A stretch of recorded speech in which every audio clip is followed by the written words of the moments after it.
नमस्कार, मैं अनामिका जय सनातन जय भारत चैनल में आप सभी का हार्दिक अभिनंदन और स्वागत करती हूँ। नवरात्र शुरू है।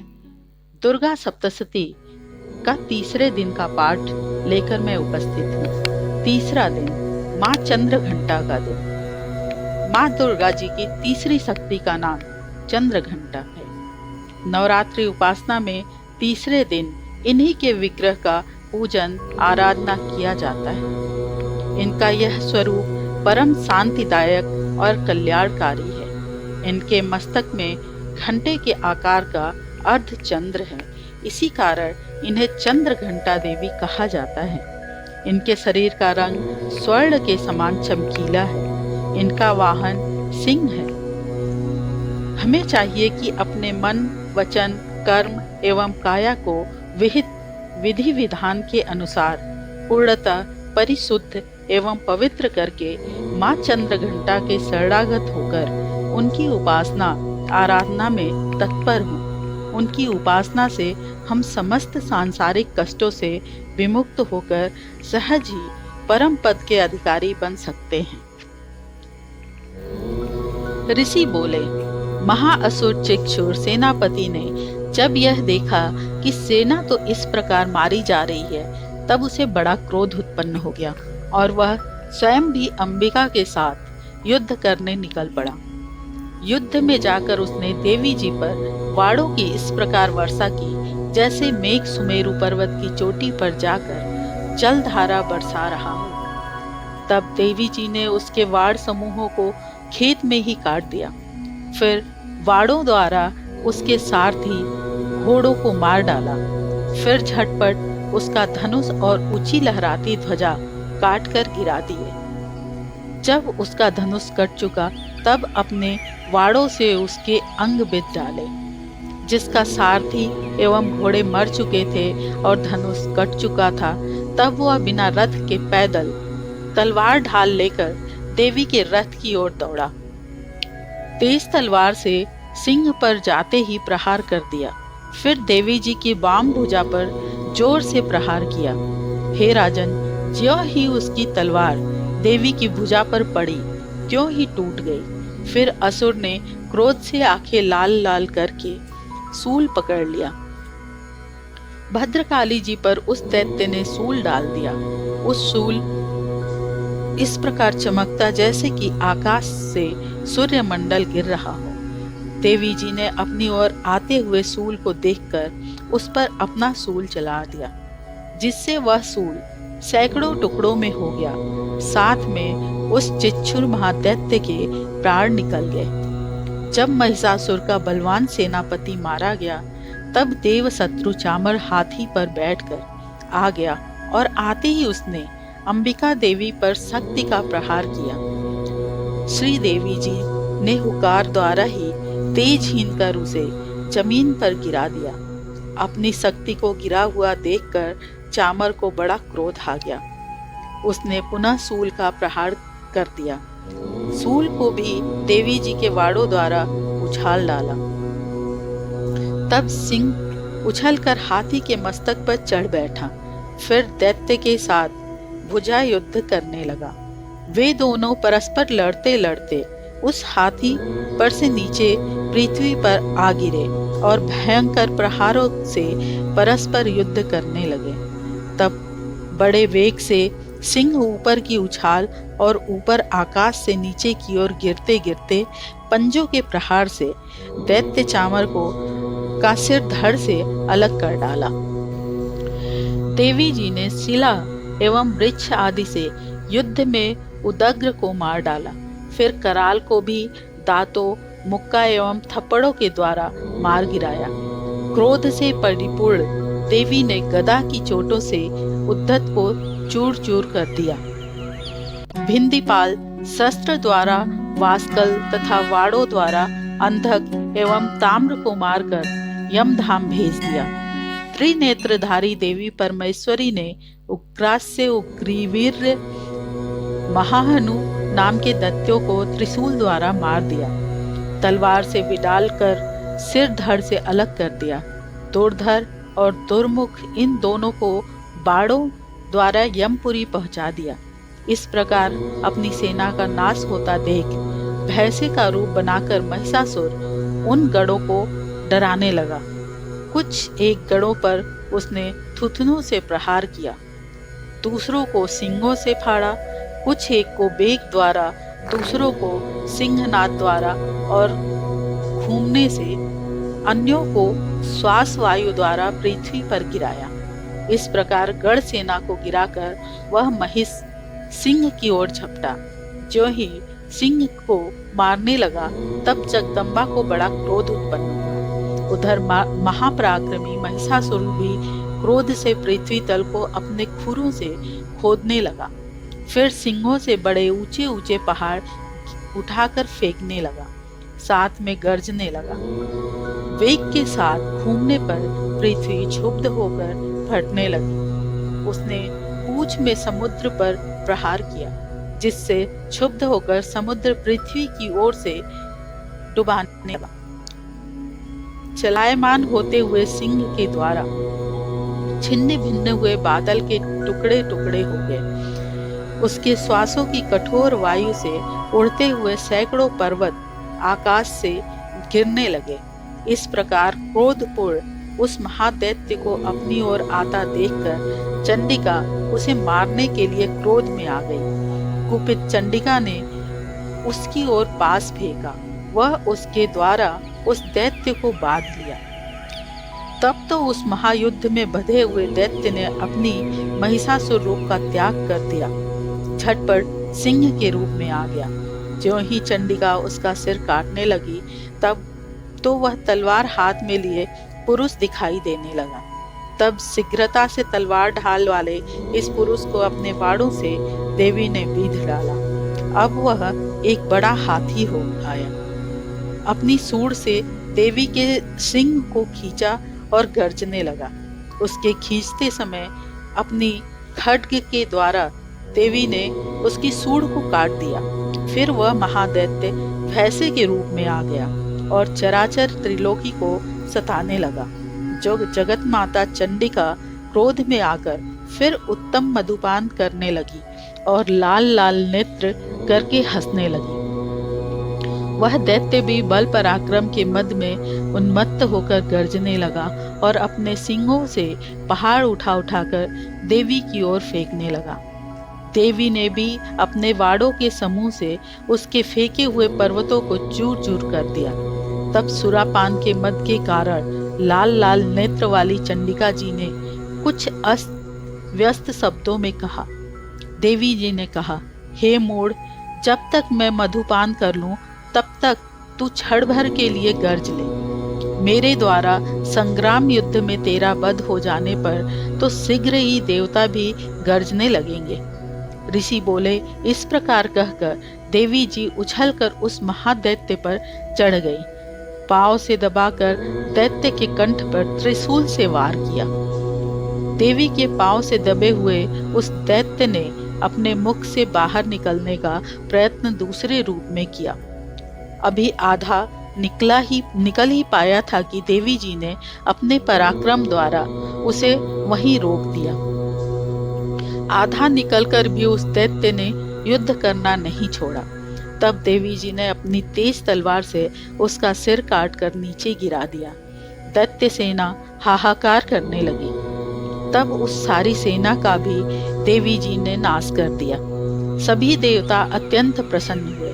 दिव्य महर्षियों के साथ सभी देवताओं ने स्तुतियां की। गंधर्वराज गायन करने लगे, अप्सराएं नाचने लगी।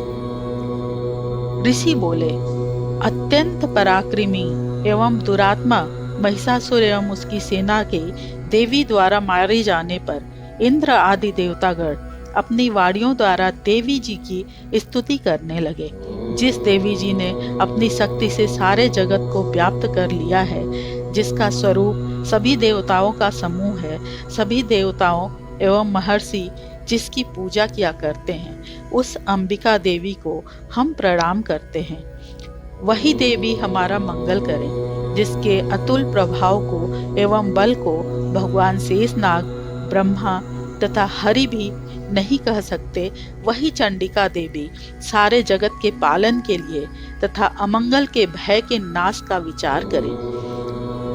जो श्री स्वरूपिणी पुण्यात्माओं के घरों में तो लक्ष्मी स्वरूपा है, पापियों के घरों में दरिद्रता, पवित्र बुद्धि वालों के हृदय में बुद्धि, श्रेष्ठ पुरुष के यहाँ श्रद्धा, कुलीन मनुष्य के लज्जा स्वरूपिणी है।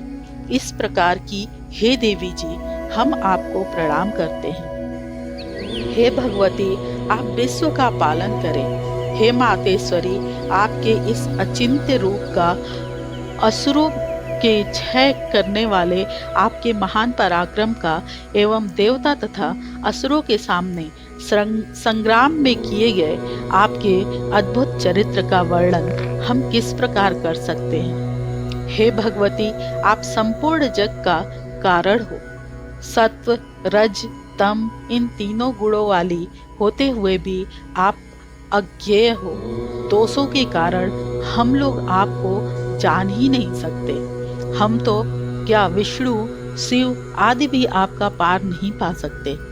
आप सबकी आश्रय हो एवं आप आद्या अव्याकृता पराकृता हो।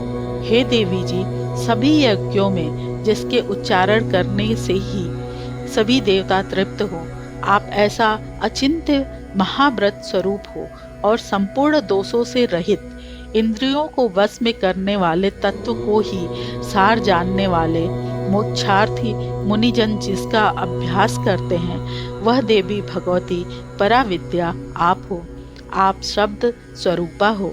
परम पवित्र ऋग्वेद, यजुर्वेद एवं मनोहर उद्गीत के पदों के पाठ से युक्त सामवेद का आप निधान हो। वेदत्रयी देवी हो। 6 गुणों से संपन्न आप भगवती हो।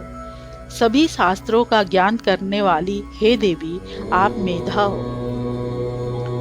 दुर्गम संसार रूप सागर से पार उतारने वाली नौका रूप दुर्गा हो। आप असंगत हो। कैटव दैत्य के शत्रु विष्णु के वक्ष स्थल का निवास करने वाली आप लक्ष्मी स्वरूपा हो एवं चंद्रमा को मस्तक पर धारण करने वाले भगवान शंकर से सम्मानित आप गौरी हो। यद्यपि आपका मुख सुंदर तथा परिपूर्ण चंद्रमा के बिंब का अनुकरण करने वाला एवं निर्मल मंद मुस्कान से सुशोभित है। इस प्रकार के निर्मल मंद मुस्कान से शोभित चंद्रमुख को देखकर क्रोध से परिपूर्ण महिषासुर ने झट से ही आप पर प्रहार किया। यह अद्भुत बात है। उससे भी अतीव अद्भुत एवं विचित्र बात तो यह है कि जब वह मुख क्रोध से युक्त था, उदय होते हुए चंद्रमा की भांति लाल लाल था, तनी हुई भौहें अति विकराल थी। ऐसा देखकर महिषासुर ने अपने प्राण तुरंत वहीं पर नहीं छोड़ दिए। भला ऐसा कौन सा प्राणी है जो क्रोधी यमराज को देखकर भी जीवित रह सके। हे देवी जी, आप प्रसन्न हो। सर्वदा उन्नति दाता देवी जी, आप जिन पर प्रसन्न हैं वह ही सभी देशों में आदर पाते हैं, उन्हें ही धन तथा यश मिलता है। हे देवी, आपकी कृपा से उसे स्वर्ण लाभ होता है। इसी कारण आप तीनों लोकों में फल देने वाली हो। आपसे बढ़कर और कौन है। सबके लिए उपकार करने वाली हो। आप सर्वदा दयामयी हो। इन राक्षसों के वध करने से जगत सुखी हो। हे राक्षस, ये राक्षस कभी नरक के लिए चिरकाल तक भले ही पाप करते रहे हों। संग्राम में इनका वध आपने इसलिए किया कि मुझसे मारे हुए ये स्वर्ग चले जाएं। यही मन में रखकर हे देवी, आप पापियों का वध करती हो। आप असुरों को केवल देखने मात्र से भस्म क्यों नहीं करती? शत्रुओं पर शस्त्रों का प्रहार क्यों कर दिया करती हो? इसका भी कारण है, क्योंकि शत्रुगण मेरे शस्त्रों से मरकर पवित्र होकर उत्तम लोकों में पहुँचे। इस प्रकार आपके यह विचार अत्युत्तम है। आपका शील स्वभाव दुराचारियों के दुष्ट स्वभाव को निवृत्त करने वाला है और आपका रूप अचिंत्य है। उसकी अन्य किसी के साथ तुलना ही नहीं हो सकती। आपका पराक्रम तो देवताओं के पराक्रम का नाश करने वाला और दैत्यों का नाश करने वाला है। इसी प्रकार आप शत्रुओं पर भी दया किया करती हो। आपके पराक्रम की तुलना हे देवी किसके साथ हो सकती है? आपके रूप भी तो परम मनोहर है, परंतु शत्रुओं को भयदायक है। हे वरदायिनी, त्रिलोकी भर में यह आप में ही दिखाई देते हैं। हे देवी जी, शत्रुओं का नाश करके इस सारी त्रिलोकी की आपने रक्षा की। संग्राम भूमि में उन दैत्यों का विनाश करके उन्हें स्वर्ग में पहुंचा दिया और वहां हमारा भय भी दूर कर दिया, जो कि हमें उन्मत्त दानव डराया करते थे। हे माता, आपको नमस्कार है। हे देवी, आपकी सूल से रक्षा करें। हे अंबिके, खड्ग द्वारा हमारी रक्षा करें एवं घंटा के शब्द तथा धनुष की टंकार से हमारी रक्षा करें। हे चंडिके, पूर्व पश्चिम दक्षिण में हमारी रक्षा करें। अपने त्रिशूल को घुमा घुमाकर उत्तर में भी हमारी रक्षा कीजिए। ऋषि बोले, इस प्रकार देवी जी के देवताओं ने स्तुति की और नंदन वन में उत्पन्न हुए फूलों तथा गंध, चंदन आदि से जगत की माता की उपासना की। सभी देवताओं ने भक्ति पूर्वक दिव्य धूपों द्वारा अर्चना की। तब देवी प्रसन्न मुख होकर उन देवताओं से बोली, हे सभी देवताओं, अपनी अभिलाषा के अनुसार आप सब हमसे वर मांगो।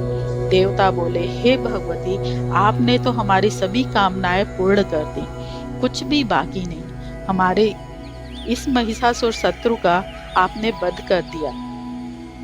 फिर भी यदि प्रसन्नता पूर्वक हमें वर देना चाहती हो तो हे माता, यह वर दीजिए कि जब जब भी हम आपका स्मरण करें तब तब हमारी बड़ी बड़ी आपत्तियां आप दूर करें।